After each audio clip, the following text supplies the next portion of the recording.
Structure वाला part तो हम लोग कवर कर लिए हैं एवरीवन।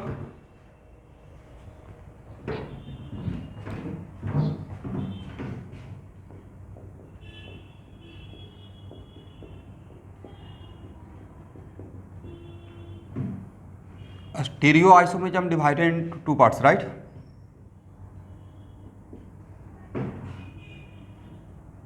कौन कौन सा? कॉन्फिगरेशनल एंड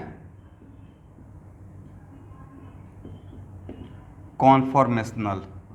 और configurational divided into how many parts?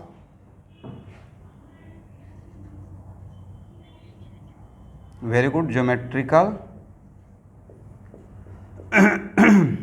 And optical. तो सबसे पहले आपको तो ये देखना पड़ेगा कि एक्चुअल में what the difference between configurational and conformational, correct?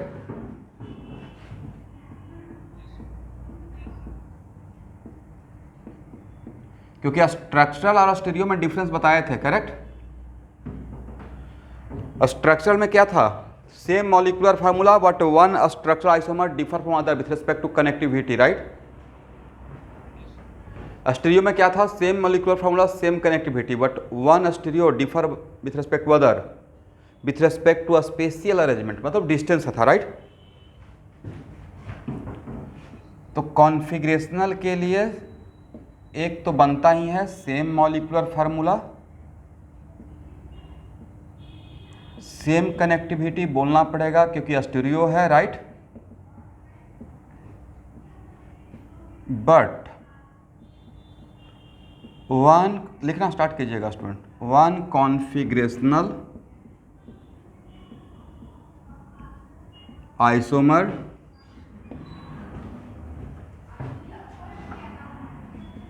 differ with respect to other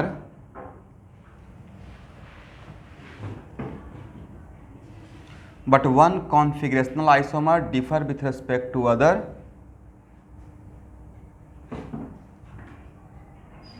इसको बेटर है ऐसे लिखिए।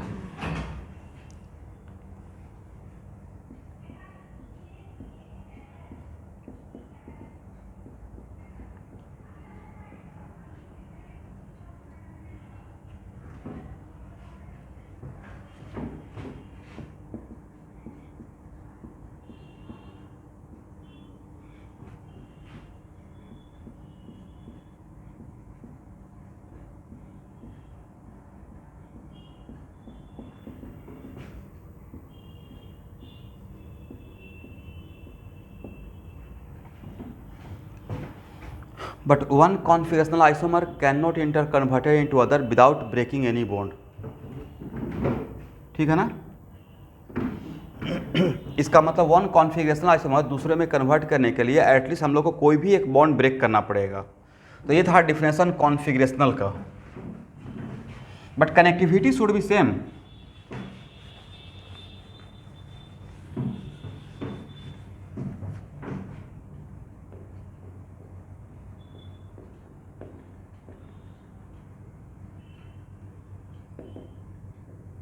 Conformational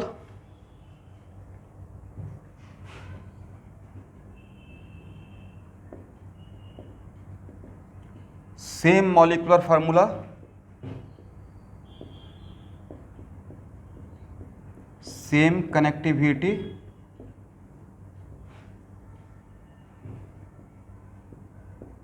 but one conformer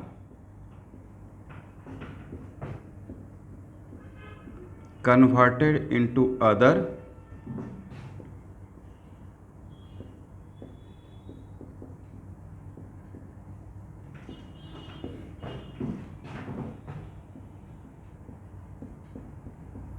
without breaking any bond.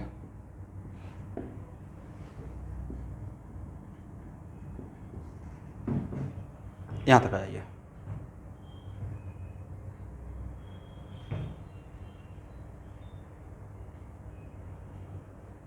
हो गया ना? अब एग्जांपल लेते हैं।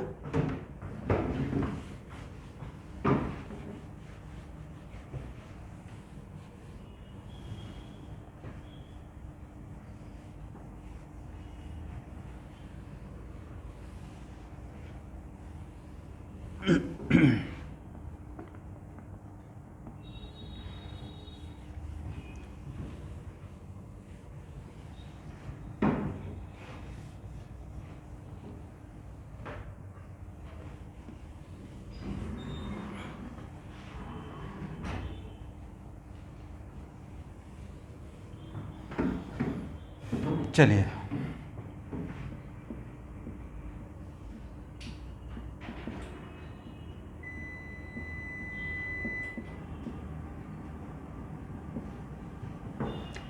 यहां देखिए,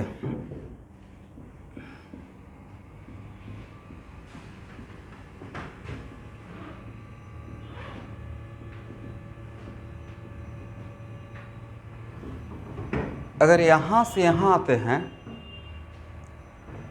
तो दोनों में सर कोई भी सिंगल पॉइंट पे भी कनेक्टिविटी का डिफरेंस है स्टूडेंट?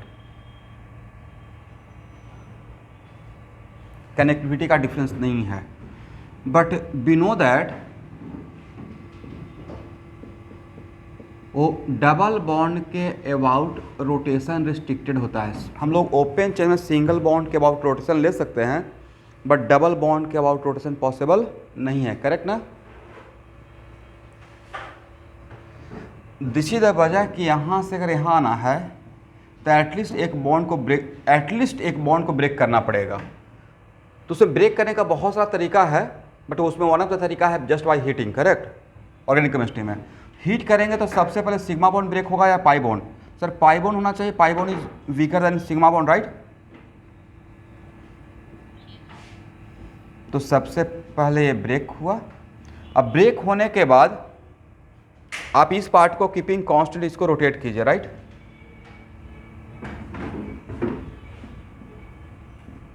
इसका मतलब यहां से यहां तक आने के लिए बिना ये काम किए हुए पॉसिबल नहीं था। अगर इसी कंपाउंड से यहां आना चाहते हैं तब फिर से बॉन्ड बन जाएगा। इसका मतलब है कि इसमें यहां से यहां आने के लिए हम लोग को एटलीस्ट एक बॉन्ड ब्रेक करना पड़ा। इस केस में वो बॉन्ड था pi bond, right? This is the reason. इन दोनों को आपस में क्या बोलेंगे? बाद में तो इसका ज्योमेट्रिकल बोलेंगे ही, बट अभी इन दोनों को क्या बोलेंगे? Both are configurational. Is it right? Both are configurational.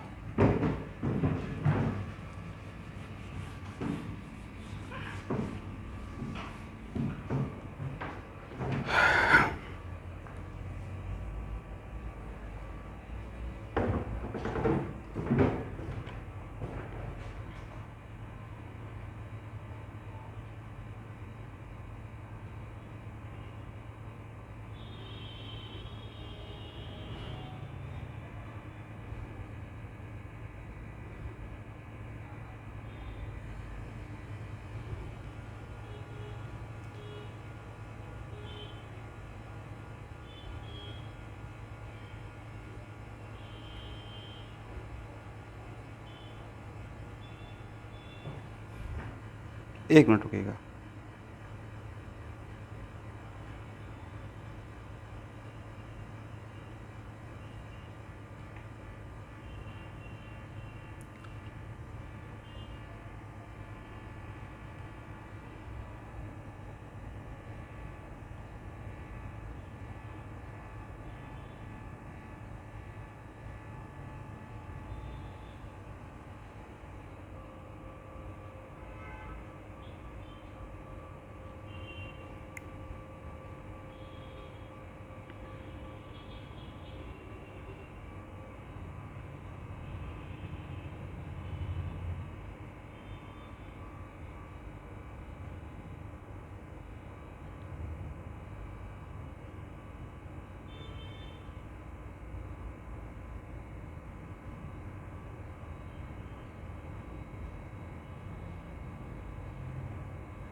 आपको एटॉमिक का स्ट्रक्चर क्लास 11th का, उसमें electronic configuration, quantum number, Bohr model, photoelectric effect, जो भी केमिस्ट्री के पॉइंट ऑफ व्यू से है, ईच एंड एवरीथिंग है। डी ब्रॉगली वेवलेंथ, अगर आप उसको फॉलो करना चाहते हैं कर लीजिएगा, बहुत कुछ है उसमें, ठीक है।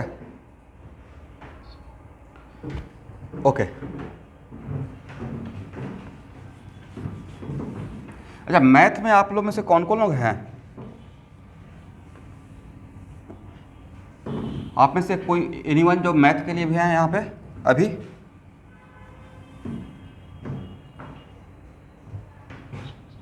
क्रैश कोर्स, हाँ क्रैश कोर्स का। और आपका बायो भी है क्या? मैथ और बायो कॉमन है? ओहो, तो मैथ में 2 से 3 बच्चे ही ज्वाइन कर पा रहे हैं, इसलिए मैथ का क्लास स्टॉप कर दूंगा आप, ठीक है। और ऑलरेडी मतलब 45 डेज होने को है, बट मैं क्लास 15 अगस्त तक दूंगा क्रैश कोर्स का। उसमें मैक्सिमम जितना भी मुझसे कवर हो पाता है, I will try my best, ठीक है ना। उस फिर आफ्टर 15 अगस्त अगर मेरा क्लास जो भी शाम में चलते रहेगा डिफरेंट बैच में, उसमें आपको आईडी मिलते रहेगा, तो उसमें कोई कम जितना भी मुझसे हो पाएगा मेरा क्लास का, या बायो का क्लास अगर बोलिएगा तो देते रहेंगे 30 अगस्त तक, ठीक है, ताकि नीट में हेल्प हो सके। ओके, बायो क्लास लगते रहेगा, डोंट वरी। मेरा भी क्लास लगते रहेगा, बट सुबह का क्लास कैंसिल रहेगा, हो जाएगा। फिर शाम में जो भी मेरा कॉमन क्लास है 12th वगैरह में, उसमें दे दूंगा क्लास, नो प्रॉब्लम, ठीक है।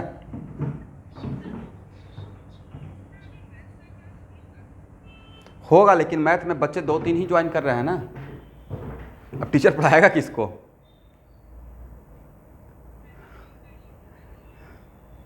हाँ, पार्टिसिपेंट में 2 से 3। हाँ, तो क्लास चलेगा मैथ का 15 अगस्त तक, उससे ज़्यादा एक्सटेंड नहीं होगा, क्योंकि क्रैश कोर्स हार्डली 2 महीना ही दे सकता हूँ। हाँ, उससे ज़्यादा तो दे नहीं पाएंगे।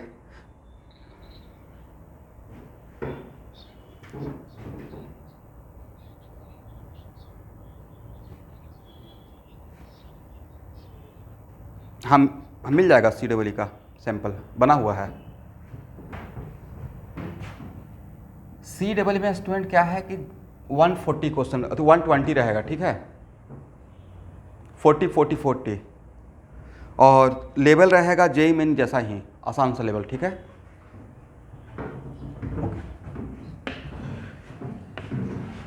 तो CEE के जैसा ही एक बनाकर आपको सेंड कर देंगे, 1 या 2 पेपर, ठीक है ना। हाँ,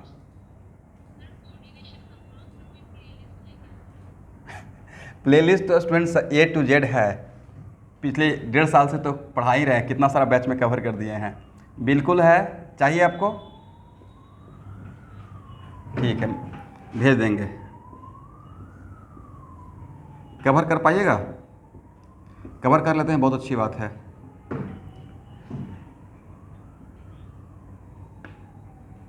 वेरी गुड, भेज दूंगा, जिसका बोलिएगा सबका भेज देंगे।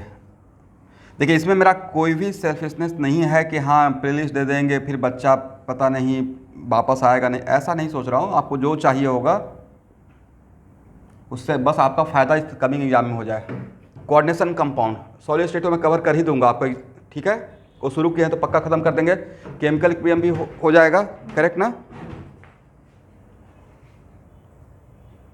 और किसका चाहिए? तो कोऑर्डिनेशन कंपाउंड एटॉमिक का स्ट्रक्चर भेज ही दिया है, इतना पहले कीजिए, फिर चाहिए होगा तो मेरा तो व्हाट्सएप नंबर है ही, राइट। ठीक है, अभी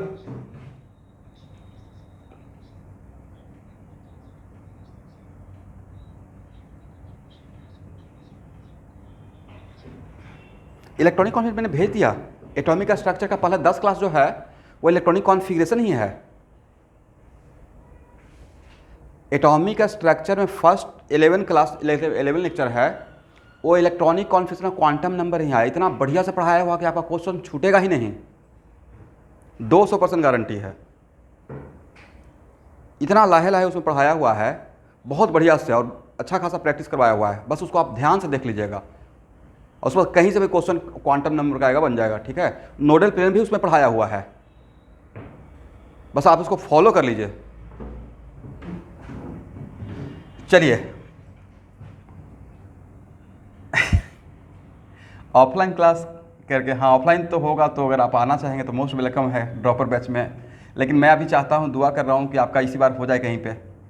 लेकिन अगर एडवर्स नहीं होता है, कम टू कैटलिस्ट। कैटलिस्ट आइए, बहुत डेडिकेटेड इंस्टीट्यूट है। मैं तारीफ़ नहीं कर रहा हूँ, बट एक्चुअल में बाकी कोचिंग के जैसा एडमिशन के टाइम पे प्रॉमिस नहीं, एक्चुअली हम लोग काम करने वाले इंसान हैं, ऐसा नहीं कि सिर्फ बिल्कुल आइए, क्योंकि फ़ी बहुत नॉमिनल रखता हूँ जो मिडिल क्लास फैमिली अफोर्ड कर सकता है, प्लस टीम बहुत डेडिकेटेड है, और उसमें खास करके मैं जो गाइड करता हूँ सारे टीम को, लीड करता हूँ कि नहीं आपको क्लास इतना देना है या लेना है, और बहुत डिसिप्लिन वे में लेना है। मतलब इतना बजे क्लास है तो इतना बजे होना चाहिए। बट देखिए क्रैश कोर्स में होता क्या है कि टाइम बहुत कम मिलती है हम लोग को, राइट, आप भी जानते हैं। सिलेबस इज सो वास्ट, अगर अच्छे से पढ़ाना चाहते हैं तो उस केस में जो भी मैक्सिमम हो सकता है वो हम लोग करने की कोशिश करते हैं। अगर प्रॉमिस करते हैं नहीं आप, या कोई ऐसा प्रॉमिस करता है, कितना जगह तो क्रैश कोर्स का एडमिशन लेकर बस उसको किसी बस डे 1 से ही बोलते रहा ड्रॉप में कर लो, ड्रॉपर में आ जाओ। या बहुत जगह मैं जो देखा हूँ कि 0 रुपीज़ क्रैश कोर्स का, और उसके उनके पीछे बैक ऑफ द माइंड चल रहा था कि ड्रॉपर में 65,000 ले लें या 70,000 ले लें। तो भाई कहाँ पे हेल्प किए? हेल्प करने का मतलब ये ना कि हाँ ड्रॉपर में भी नॉमिनल फ़ी है, थोड़ा कम फ़ी रखे 40,000, जैसे मैं मेरा बहुत नॉमिनल फ़ी है 40,000, उसमें भी मैं बच्चों को क्या बोला हूँ कि क्रैश कोर्स जो ज्वाइन करेगा वो कैटलिस्ट में जो वापस अगर ड्रॉपर के लिए आता है तो वो 5,000 भी डिडक्ट हो जाएगा, तो 35,000 तो ड्रॉपर बैच पढ़ लीजिएगा कैटलिस्ट में, राइट।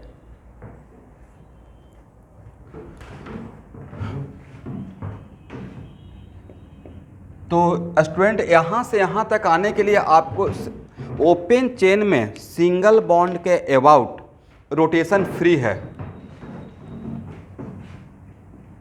तो यहाँ से यहाँ तक आने के लिए, और इन दोनों में देखिए तो कनेक्टिविटी का डिफरेंस है, कनेक्टिविटी का डिफरेंस नहीं है। और यहाँ से यहाँ तक आने के लिए जस्ट इसके अबाउट रोटेशन लेना है। तो इस कुछ आप ऐसे कंपेयर कीजिए कि सर स्पेशियल अरेंजमेंट बोलते हैं तो उसका मतलब क्या है। तो स्पेशियल अरेंजमेंट का मतलब मोटा मोटी अभी आप डिस्टेंस मानिए, अभी एक क्लोरीन है और एक क्लोरीन है, दोनों पैरेलल है।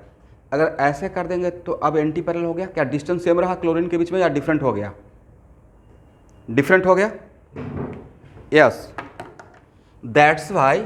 लेकिन यहाँ से यहाँ तक आने के लिए आपको कोई बॉन्ड ब्रेक नहीं करना पड़ा।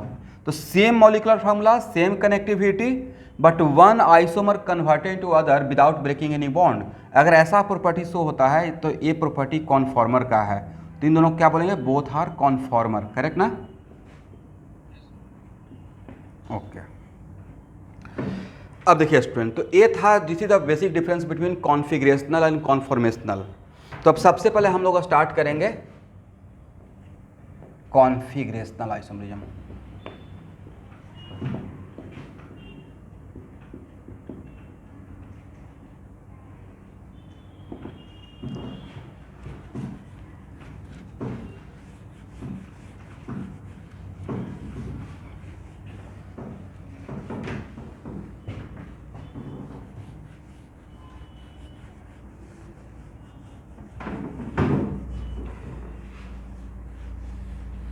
CEE का 3 सेट पेपर भेजूंगा, तीनों को बना लीजिएगा, दो तीन दिन के गैप पे, ठीक है, प्रैक्टिस हो जाएगा।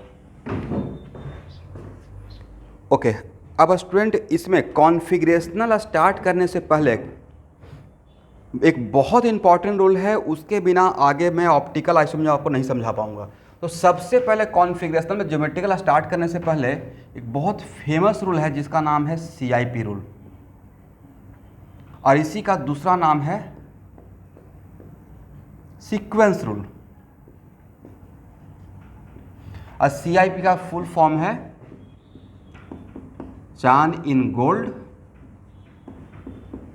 प्रीलॉग सीक्वेंस।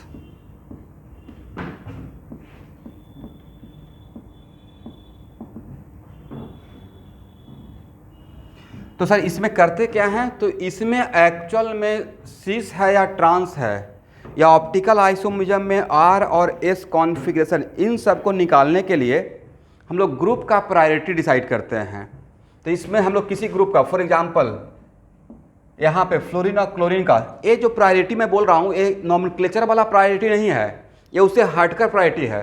तो अगर यहाँ पे पूछा जाएगा ऑप्टिकल आइसोमरिज्म में या ज्योमेट्रिकल में कि फ्लोरीन और क्लोरीन में किसका प्रायोरिटी ज़्यादा देंगे, तो किसका प्रायोरिटी ज़्यादा होगा या किसका कम होगा, इसको हम लोग इन सब रूल से निकालेंगे, करेक्ट। तो उसमें रूल फर्स्ट लिखिए,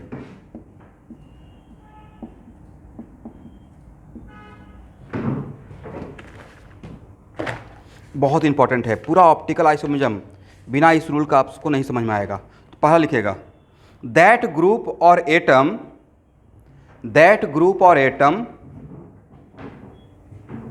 will be of higher priority, that group or atom will be of higher priority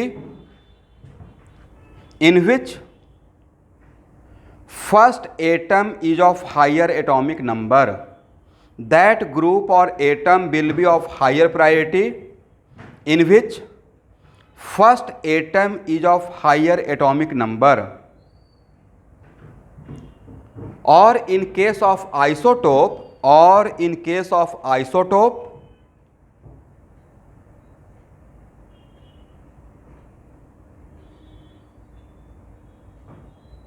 higher atomic weight, or in case of isotope higher atomic weight.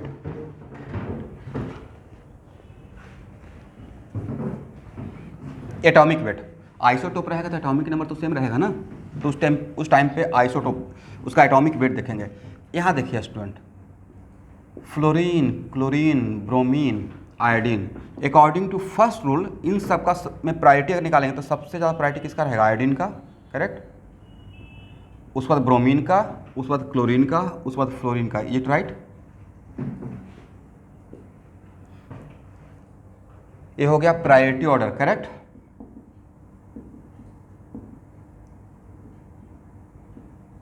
ठीक है ना एवरीवन। अब मान लेते हैं कि यहां देखिए CH3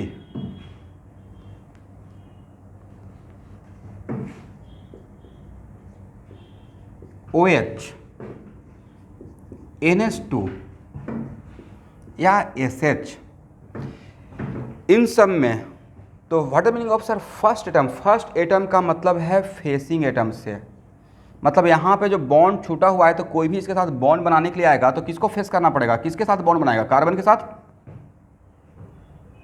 तो इसको हम लोग बोलते हैं फर्स्ट एटम।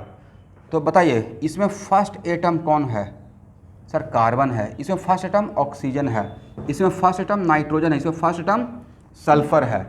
सबसे ज़्यादा एटॉमिक नंबर किसका है, तो सल्फर का प्रायोरिटी ज़्यादा रहेगा। उसके बाद OH, करेक्ट। उसके बाद NH2, सबसे कम प्रायोरिटी किसका रहेगा, CH3, is it right. Okay, तो ये हो गया प्रायोरिटी ऑर्डर।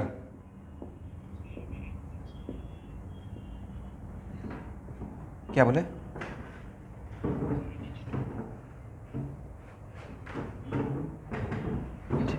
ठीक तो है।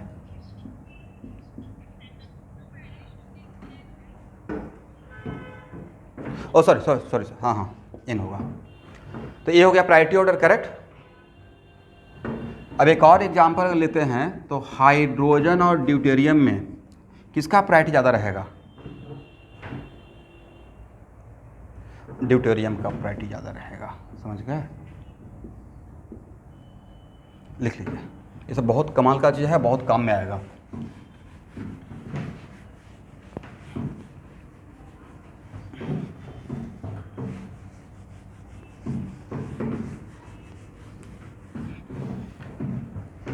ओके एवरीवन, यहाँ देखिए तो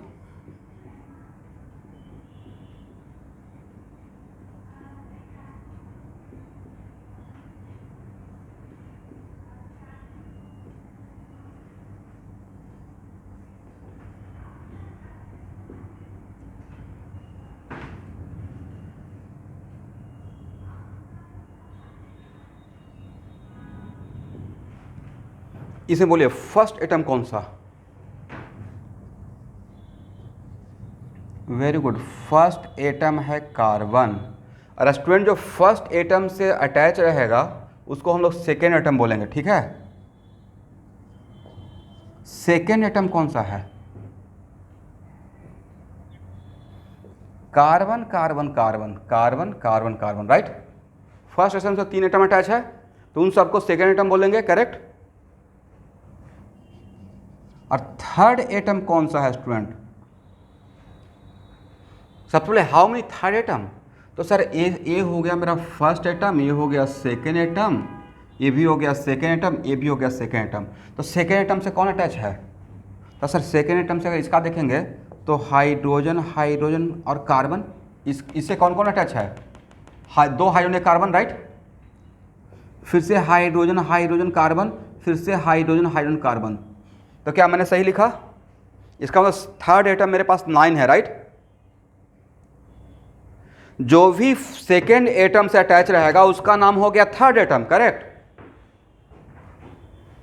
तो इस एग्जाम्पल में, इस ग्रुप में फर्स्ट एटम 1 है, सेकेंड एटम 3 है और थर्ड एटम 9 है, राइट। ओके, अब लिखिए sequence rule second. Rule second, if more than one group have if more than one group have same first atom, if more than one group have same first atom, then that group will be of higher priority,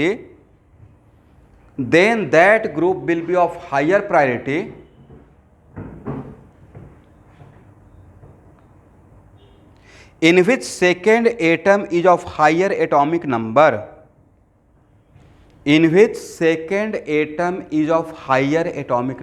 correct। और common देख लिखिए, if second atoms are, फिर से मिला लीजिए, if more than one group have same first atom, then that group will be of higher priority in which second atom is of higher atomic number, comma, if second atoms are also same,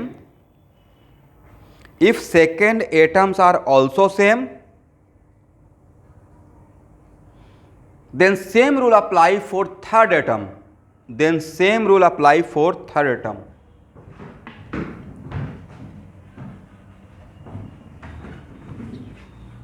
if second atoms are also same, then same rule apply for third atom, मतलब फिर जाके हम लोग third atom का compare करेंगे, correct.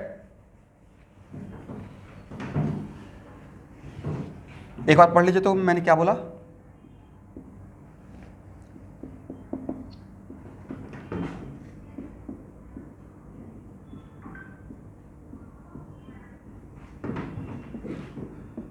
Okay everyone, यहाँ देखिए तो दोनों में का प्रायोरिटी निकालना है। फर्स्ट एटम इसमें कौन है? Sir carbon. इसका भी फर्स्ट एटम कौन सा है? Carbon, is it right. Second atom बताइए। कार्बन कार्बन कार्बन, इसका सेकेंड एटम नहीं, हाइड्रोजन हाइड्रोजन ऑक्सीजन, करेक्ट। नहीं, ये मेरा फर्स्ट एटम है, तो फर्स्ट एटम से जो भी अटैच रहेगा उसको सेकेंड एटम बोलेंगे। तो ए हुआ ए हुआ ए हुआ, राइट।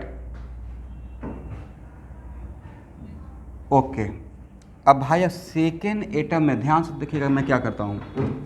तो जितना भी सेकेंड एटम है सबको मिक्स कर दीजिए, जितना भी सेकेंड एटम है सबको हम मिक्स कर दें, करेक्ट।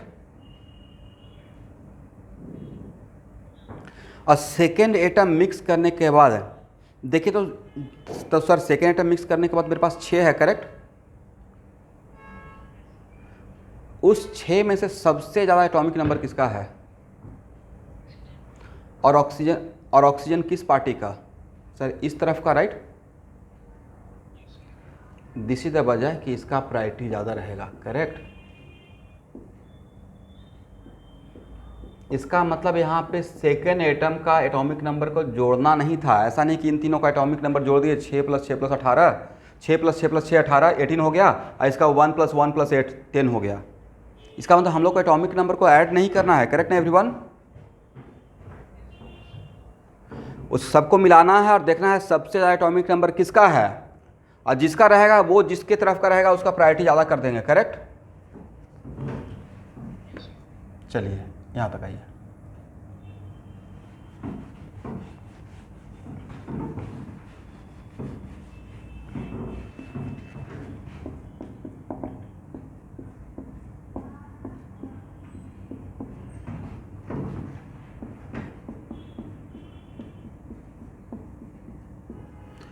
अब इसमें अगर प्रायोरिटी निकालना है एवरीवन, तो फर्स्ट एटम बताइए क्या है? फर्स्ट एटम कौन सा होगा? जब प्रायोरिटी चेक कीजिए तो खुद से कोशिश कीजिए जैसे मैंने सिखाया है।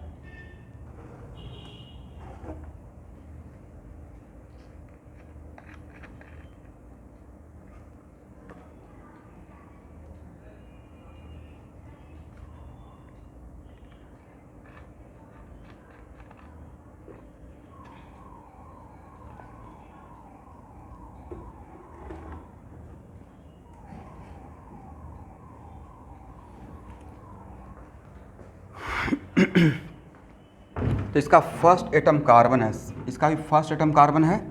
What about second atom?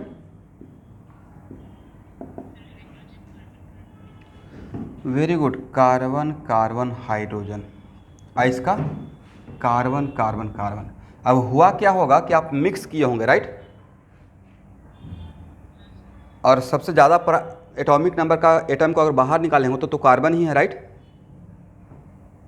अब भाई कार्बन दोनों पार्टी का, राइट? यस। तो उस टाइम पे हम लोग क्या करेंगे कि जितना भी सेकेंड एटम है सबको मिलाएंगे, मैच कराएंगे, करेक्ट? इसके पास एक कार्बन, इसके पास भी एक कार्बन, इसका मैच कर गया, इसके पास भी एक कार्बन, इसका भी एक कार्बन, दो तो सेकेंड एटम मैच कर गया। बट भाई इसके पास हाइड्रोजन है, इसके पास कार्बन है, राइट? और इसका एटॉमिक नंबर थर्ड जो मैच किए हैं उसमें ये आगे निकल गया, इसका एटॉमिक नंबर ज़्यादा है, समझ गए? दिस इज द वजह कि इसका प्रायोरिटी ज़्यादा रहेगा, करेक्ट है एवरीवन? तो जहाँ पे इस टाइप का सिचुएशन रहेगा तो क्या करना है, मिला देना है 1 by 1, करेक्ट? अब मैक्सिमम कोशिश करना है कि मैच कर जाए, लेकिन जहाँ पे अनमैच होता है मैक्सिमम कोशिश करना है मैच हो जाए।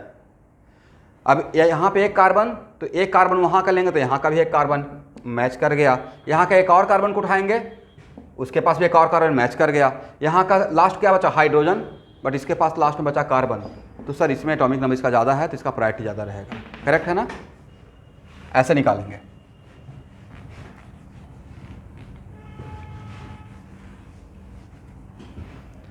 अब देखिए स्टूडेंट, अब जहाँ पे प्रायोरिटी निकालना है और किसी ग्रुप में अगर पाई बॉन्ड है तो इसका एक बाउंड्री कंडीशन था कि पाई बॉन्ड नहीं रहना चाहिए प्रायोरिटी निकालने के टाइम पे। तो उस टाइम पे हम लोग को करना क्या होता है कि प्रायोरिटी निकालने के लिए एक शॉर्टकट, एक कोई ट्रिक है किसी ने डेवलप किया, लेकिन इससे लाइफ बहुत आसान हो गया है। तो एक्चुअल में प्रायोरिटी निकालने के लिए हम लोग को क्या करना है कि इस पाई बॉन्ड को ब्रेक करना है, करेक्ट? तो यहां पे ए पाई बॉन्ड के साथ किससे अटैच था? सर बी के साथ अटैच था। किसके साथ अटैच था? तो किसके साथ ए किसके साथ अटैच था? With pi bond. तो ए को देना है बी, और आपने कितना पाई बॉन्ड ब्रेक किया है? एक पाई बॉन्ड, राइट? अब बी किससे अटैच था? तो बी को दे देना है ए, करेक्ट? मानते ऐसे रहता तो निकालने प्रायोरिटी निकालने के लिए पाई बॉन्ड को हटा देना है, और हटाने का तरीका ऐसा है, मैंने ये नहीं बोला कि एक कंपाउंड ऐसा बन गया, एक प्रायोरिटी निकालने के टाइम का एक शॉर्टकट ट्रिक बता रहा हूं, करेक्ट? और जितना पाई बॉन्ड जिसके लिए ब्रेक कीजिएगा तो उसको उतना ही एटम देना है जिसके साथ वो पाई बॉन्ड बनाए हुए था। फॉर एग्जाम्पल मान लेते हैं कि ए ट्रिपल बॉन्ड बी रहता, करेक्ट एवरीवन? अब प्रायोरिटी निकालने के लिए किसी के साथ इसको कंपेयर करना है, तो पाई बॉन्ड रखकर कंपेयर नहीं करना है, तो सारे पाई बॉन्ड को ब्रेक कर दिया। आपने कितना पाई बॉन्ड ब्रेक किया? 2, तो ए को देना है बी और ए को देना है बी, करेक्ट। ए को 2 बी दे दीजिए, करेक्ट। और बी को कितना ए दे दीजिए, 2 ए दे दीजिए, हो गया। और ऐसे बनाने के बाद इसका प्रायोरिटी इसका सोचना है।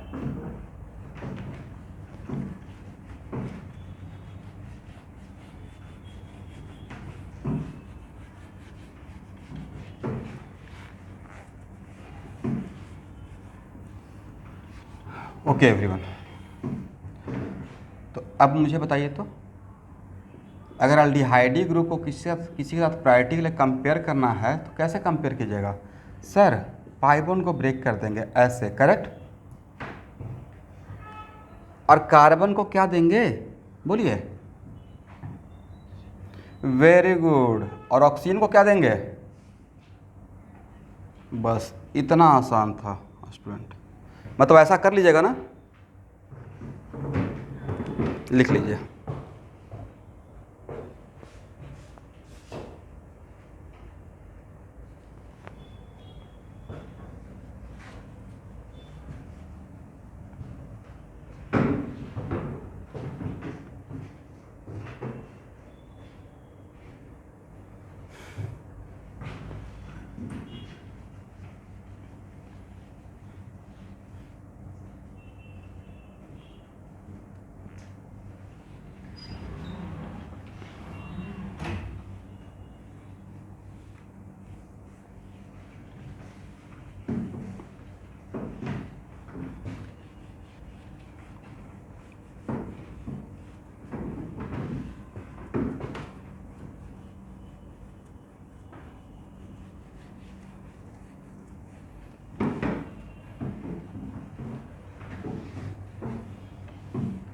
ओके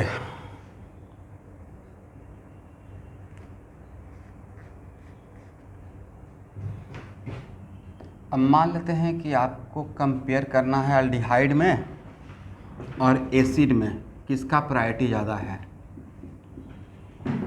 तो डायरेक्ट कंपेयर करना स्टार्ट नहीं करना है, पहले ऐसे कर लेना है, ठीक है।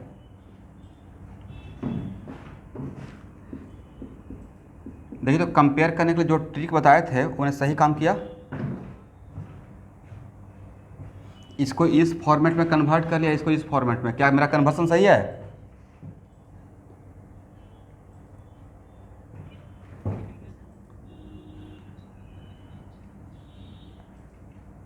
यस, अभी सही है। अब फर्स्ट एटम इसका कौन सा? कार्बन। इसका भी कार्बन। इसका सेकेंड एटम स्टूडेंट अल्डिहाइड, इस सेकेंड एटम कौन सा रहेगा? Sir oxygen, oxygen, hydrogen, correct. But इसका सेकेंड एटम कौन सा रहेगा? Oxygen, oxygen, oxygen. तो भाई एक ऑक्सीजन से एक ऑक्सीजन मैच कर गया, फाइन। दूसरे ऑक्सीजन से दूसरा ऑक्सीजन मैच कर गया, फाइन। बट यहाँ पे हाइड्रोजन है, यहाँ पे ऑक्सीजन है, तो नहीं लगता इसका एटॉमिक नंबर ज़्यादा हो गया? मतलब इस एसिड का प्रायोरिटी अल्डिहाइड से ज़्यादा रहेगा, करेक्ट है ना? चलिए, according to this rule, sequence rule, acid और एस्टर में किसका प्रायोरिटी ज़्यादा रहेगा? Do it fast.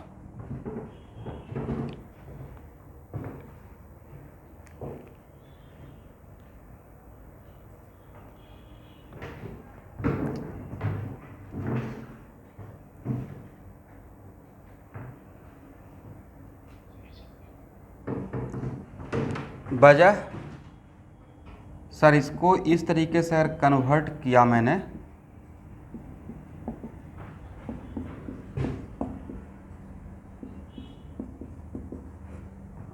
तो इसका फर्स्ट एटम सर कार्बन मिला, इसका भी कार्बन मिला। सेकेंड एटम क्या मिला everyone? Sir oxygen, oxygen, oxygen, इसका भी ऑक्सीजन, ऑक्सीजन, ऑक्सीजन। क्या सेकेंड एटम डिसाइड कर पाया? नहीं डिसाइड कर पाया। What about third atom? इसका थर्ड एटम जो सेकेंड एटम से अटैच रहेगा उसको थर्ड एटम बोलते हैं। तो इसका थर्ड एटम है कार्बन और हाइड्रोजन, बट इसका थर्ड एटम क्या रहेगा? देखिए तो कार्बन और कार्बन रहेगा, इज इट राइट?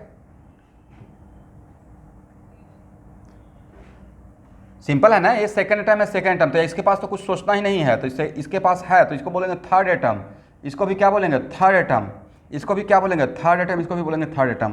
तो भाई यहाँ पे कार्बन कार्बन मैच कर गया, बट यहाँ पे हाइड्रोजन, यहाँ पे कार्बन है, इसका प्रायोरिटी ज़्यादा होगा एस्टर का, करेक्ट। आप लोग समझे मैंने कैसे डिराइव कर दिया? इसका मतलब एसिड और एस्टर में किसका प्रायोरिटी ज़्यादा? एस्टर का प्रायोरिटी ज़्यादा हो जाएगा, राइट। चलिए, तो मेरा काम प्रायोरिटी, अब यहाँ पे आप थोड़ा सा खुद से ट्राई कीजिए, तो इन दोनों में किसका प्रायोरिटी ज़्यादा रहेगा? CH3 CH3 CH3 और C ट्रिपल बॉन्ड CH, इन दोनों में किसका प्रायोरिटी ज़्यादा होगा? Do it fast.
Very good, C triple bond CH का प्रायोरिटी ज़्यादा होना चाहिए।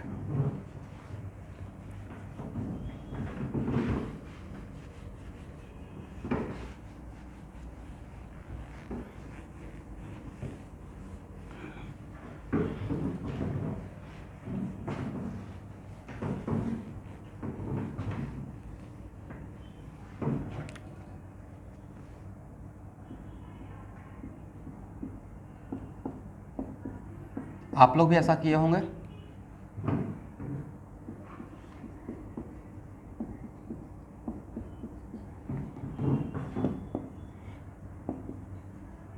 फर्स्ट एटम कार्बन, इसका भी first atom carbon. What about second atom? Carbon carbon carbon, इसका भी second atom carbon carbon carbon, right. But third atom sir carbon carbon hydrogen, is it right? But इसका third atom sir hydrogen hydrogen hydrogen और hydrogen, 9 hydrogen. अब यहाँ पे जब मिलाइएगा तो सब एटॉमिक नंबर सबसे ज़्यादा इधर मिलेगा, राइट। इस तरीके से इसका प्रायोरिटी ज़्यादा रहेगा, समझ गए। चलिए इसको हटा लीजिए।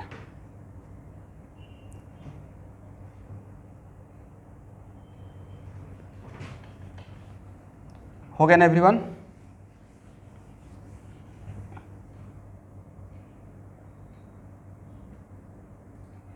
ओके।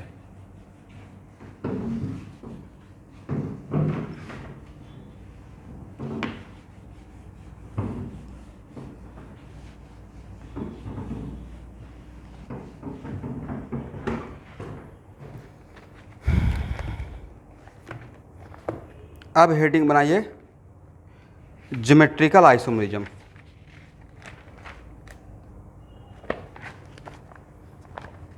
यहाँ के बाद मैं आपको ज्योमेट्रिकल ऑप्टिकल समझा पाऊंगा। Geometrical isomers are those configurational isomer. Geometrical isomer are those configurational isomer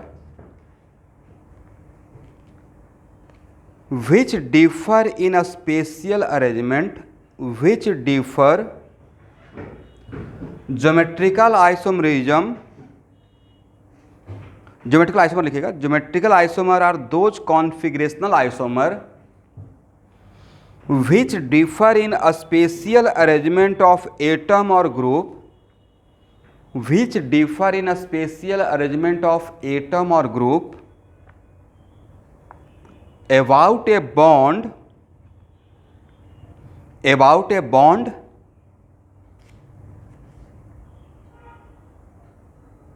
but that bond should be multiple bond in open chain, but that bond should be multiple bond in open chain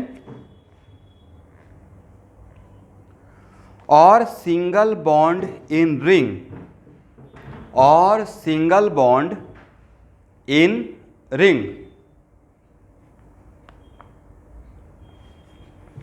तो सबसे पहले इसमें आपको care करना है कि geometrical isomerism आपके syllabus में पढ़ना है तो किसके अबाउट होता है। तो ज्योमेट्रिकल आइसोमेरिज्म होता है about multiple bond in open chain, correct.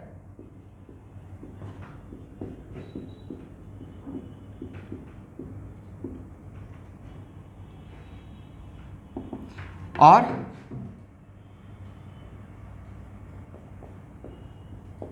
About single bond in ring. मतलब ये दो के अबाउट हम लोग को देखना है। देखिए चीज़ों को पजल नहीं करना, एकदम समराइज कर देंगे ताकि ये न लगे कि हाँ कहाँ पे क्या हो रहा है। तो भाई सबसे पहले multiple bond in open chain का बात करते हैं।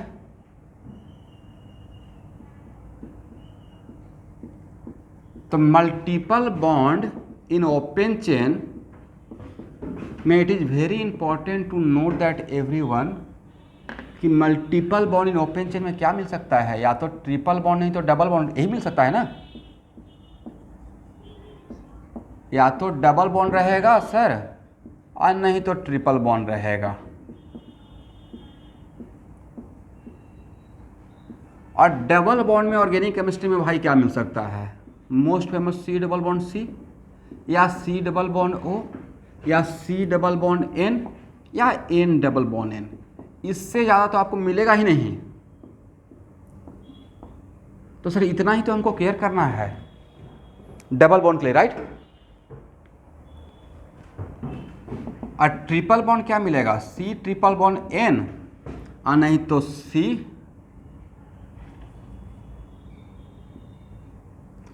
मोस्टली तो यही दिखेगा, नहीं तो सी ट्रिपल बॉन्ड सी। तो ट्रिपल बॉन्ड में दो देखना है और इसी में बहुत कुछ हो जाएगा। तो सबसे पहले हम लोग डबल बॉन्ड के अबाउट काम कर लेते हैं। तो इसका मतलब सर आपको डबल बॉन्ड में सी डबल बॉन्ड सी देखना है, सी डबल बॉन्ड ओ देखना है, सी डबल बॉन्ड एन देखना है और एन डबल बॉन्ड एन देखना है। Is it right. तो सबसे पहले हम लोग सी डबल बॉन्ड सी देखते हैं और नीचे नोट करके लिखिए, condition of geometrical isomerism, condition of geometrical isomerism about C double bond C in open chain, condition of geometrical isomerism about C double bond C in open chain।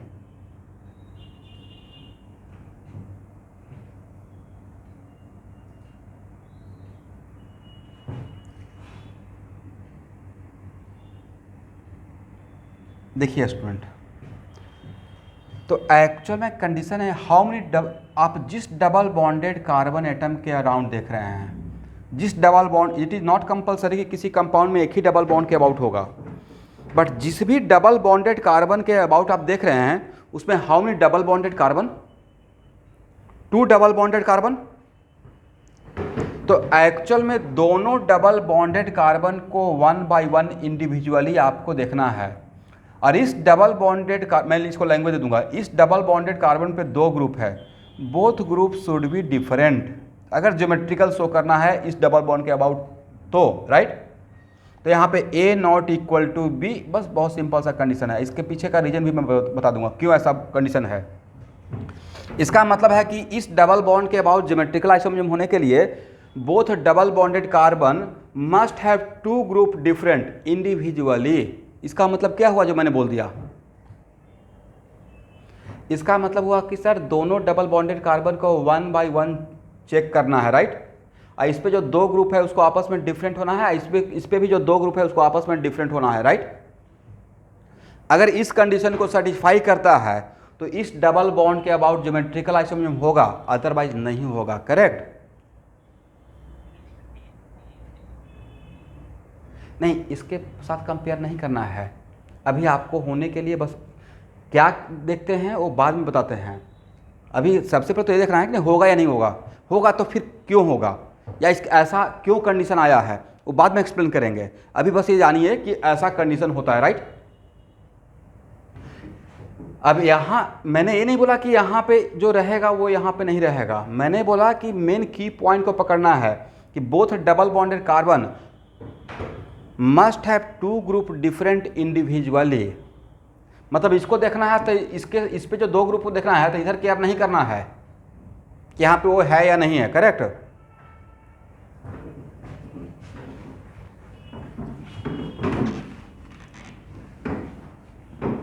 एक और point लिखिए। अब देखिए, अब मैं अपने तरफ से एक टर्म देता हूँ पूरे इस सेशन में, क्लास में, आइसोमरिज्म में जिस डबल बॉन्ड के अबाउट ज्योमेट्रिकल आइसोमरिज्म होगा उसको मैं नाम दे दूंगा एक्टिव डबल बॉन्ड। लिखिए तो, the double bond about which geometrical isomerism possible, the double bond about which geometrical isomerism possible are called active double bond, are called active double bond।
आपको बताना है इस डबल बॉन्ड के about geometrical isomerism होगा या नहीं होगा। देखिए तो, अकॉर्डिंग टू कंडीशन सर होगा। क्यों होगा? क्योंकि सर इस पे जो दो ग्रुप है वो आपस में डिफरेंट है, इस पे भी दो ग्रुप आपस में डिफरेंट है, राइट। इसके अबाउट ज्योमेट्रिकल आइसोमरिज्म होगा या नहीं होगा। तो सर इस पे जब देख रहे हैं तो ए और बी आपस में डिफरेंट है, यहाँ पे भी तो ए और एन है डिफरेंट है, यहाँ भी होगा। इसके अबाउट सर इस पे देख रहे हैं तो उस टाइम पे इसको नहीं देखेंगे, तो इस पे ए और बी डिफरेंट है, फिर इस पर देखेंगे ए और बी डिफरेंट है, राइट, होगा। बट उसमें चांस की बात है कि जो यहाँ पे ए और बी है वही यहाँ पे ए और बी है, तो उससे मुझे मतलब नहीं है, अभी मुझे देखना है होगा या नहीं होगा। अबाउट दिस सर होगा, अबाउट दिस नहीं होगा। किसके वजह से नहीं हुआ? कौन सा डबल बॉन्डेड कार्बन की वजह से? सर इस कार्बन की वजह से, राइट। ये तो कंडीशन सेटिस्फाई कर रहा था क्योंकि इस पे दो ग्रुप डिफरेंट है, बट इस कार्बन पे दो ग्रुप सेम हो गया, दैट्स वाई यहाँ पे ज्योमेट्रिकल आइसोमरिज्म नहीं होगा, राइट। इसका मतलब एक मेरा double bond active double bond नहीं है। तो क्या आप लोग आइडेंटिफाई कर लेंगे किसके अबाउट होगा किसके अबाउट नहीं होगा?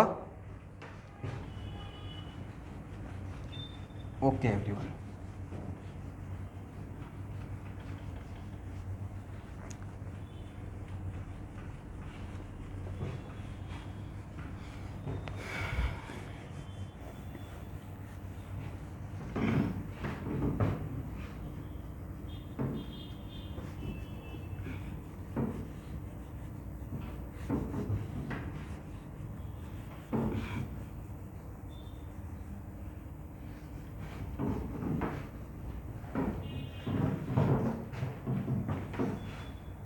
यहाँ देखिए,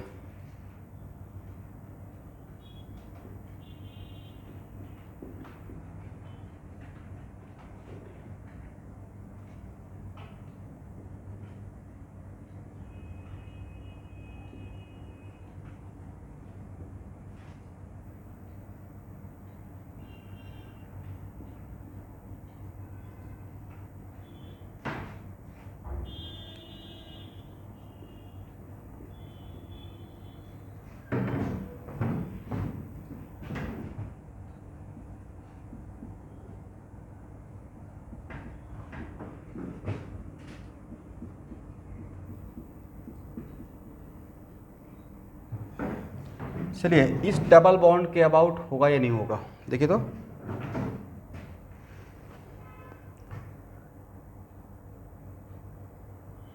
होगा। वजह सर इस डबल बॉन्डेड कार्बन पे दो ग्रुप है, एक का नाम है H है, दूसरे का नाम मिथाइल है, दोनों डिफरेंट है।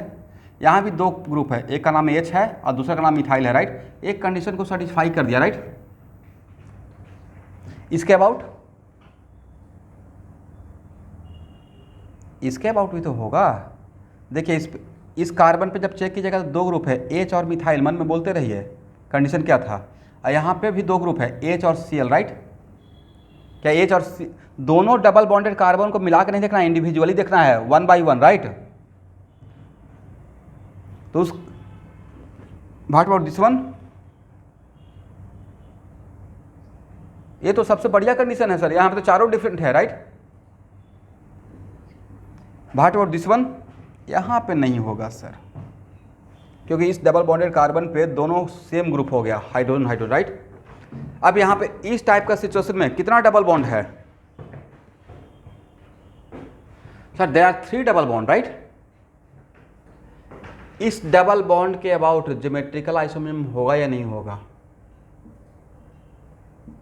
सर, नहीं होगा, क्योंकि इस डबल बॉन्डेड कार्बन पे दो ग्रुप सेम हो गया, राइट।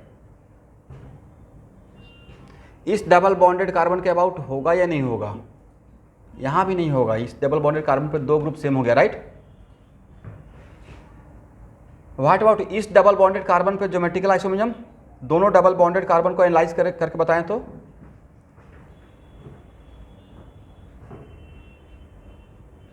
तो इस डबल बॉन्डेड कार्बन पे कितना ग्रुप है, जा बोलिए ग्रुप का नाम। इस डबल बॉन्डेड कार्बन पे दो ग्रुप है, हाइड्रोजन है और एक ए वाला ग्रुप जिसका नाम इथिनाइल है, इथीन से इथिनाइल। और इस डबल बॉन्डेड कार्बन पे भी तो दो ग्रुप है, एक हाइड्रोजन है, दूसरा ये पूरा ग्रुप इसके लिए एक ग्रुप का काम करेगा, ये पूरा सर्कल। इसका मतलब सर ये कंडीशन को सेटिस्फाई कर रहा है, राइट। इसका मतलब इस पूरे कंपाउंड में 3 डबल बॉन्ड था, बट उस out of 3 double bond only 1 double bond के अबाउट ज्योमेट्रिकल आइसोमरिज्म हो रहा था, वो डबल बॉन्ड ए है, राइट। समझ गए एवरीवन।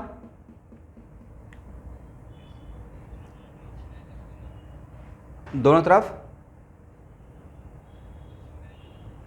हाँ। देन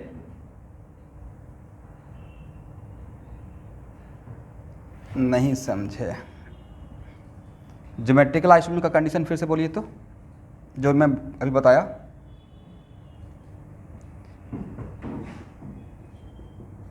क्या कंडीशन था, लिखे तो जो पक्का होंगे, बताइए।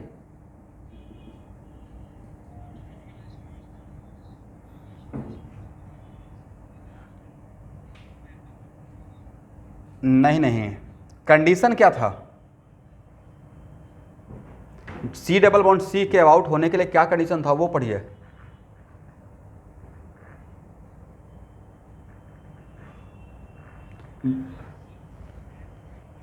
नहीं, both double bonded carbon must have 2 different group individually.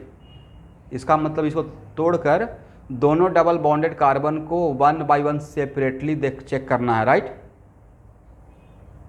यहाँ पे चेक कीजिए, इस डबल बॉन्डेड कार्बन पे कौन कौन सा ग्रुप है, एक H है और एक इथिनाइल है, राइट। ये दोनों आपस में सेम है, डिफरेंट है। यहाँ पे इसका चेक हो गया, मतलब इस डबल बॉन्डेड कार्बन अपना कंडीशन को सर्टिफाई कर लिया, ये सर्टिफाई किया सर। यहाँ भी तो दो डिफरेंट ग्रुप है, तो आपको नहीं था कि it is just like AB जैसा हो गया।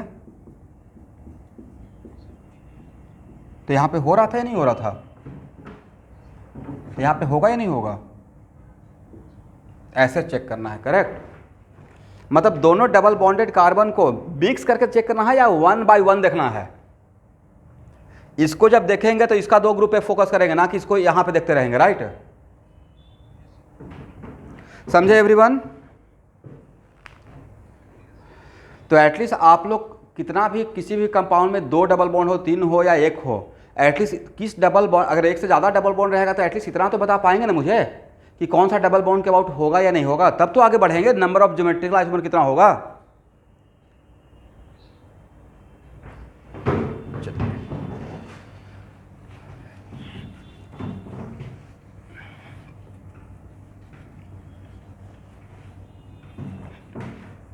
एकदम की पॉइंट को पकड़ के रखना है, बहुत पजल नहीं करना है, एकदम चीज़ों को पढ़ना है एकदम तोड़ तोड़ कर, one by one, clear cut. क्योंकि एग्ज़ाम में अगर पजल माइंड से बैठेंगे अपने आप को बहुत कंफ्यूज करके, अब उसके लिए होता है कि सो में टाइम्स रिविज़न करना पड़ता है। हम लोग सिर्फ स्टोरी सुनते रहते हैं मोटिवेशनल कि अच्छा उसका रैंक आ गया, भाई उसके पीछे का उसका देखिए तरीका, वो कम लॉन्ग नोटबुक को 2-3 बार रिवीजन किया होगा, फिर शॉर्ट नोट्स बनाया होगा, प्रैक्टिस किया होगा, टेस्ट दिया होगा, सब कुछ बैलेंस रहा होगा। और वो ये सोचकर घर में नहीं बैठा होगा कि कोरोना आ गया तो चलो छोड़ देते हैं, ये तो एक एक्सक्यूज़ है ना। कोरोना आ गया तो भाई लाइफ तो चल ही रहा है। पूछिए जाकर डॉक्टर लोग से, कोरोना आ गया तो क्या वो बैठे हुए हैं? वो अगर बैठ जाता तो पूरा इंडिया बैठ जाता, राइट। वो लोग कितने सेक्रीफाई किए हैं। अभी तो चीज़ें थोड़ा नॉर्मल है ना, अब लोग यूज टू हो गए।